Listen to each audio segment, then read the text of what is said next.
ঈদের ছুটিতে পর্যটন শহর হিসেবে খ্যাত রূপসী কাপ্তাইয়ের বিনোদন স্পটগুলোতে প্রচুর পর্যটকদের আগমন ঘটেছে।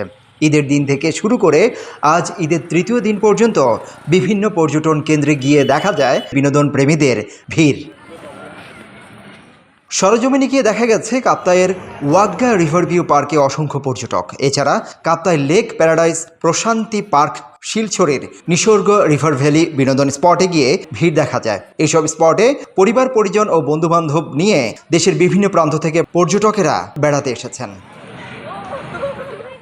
এছাড়া বেসরকারি পর্যটন কেন্দ্র Bonoshree, Paharika picnic spot, lake shore ও লেক ভিউ, কাপ্তাই জাতীয় উদ্যান পর্যটন কেন্দ্রগুলোতেও পর্যটকেরা ঈদের ছুটি উপভোগ করছেন। কাপ্তাই শিলছড়ি নিসর্গ রিভার ভ্যালি রেস্টুরেন্ট এবং পড হাউসের পরিচালক জানান, সম্পূর্ণ বাঁশ দিয়ে মনোরম পরিবেশে অবস্থিত এই রেস্তোরাঁয় প্রচুর পর্যটকের আগমন ঘটছে ঈদের ছুটিতে।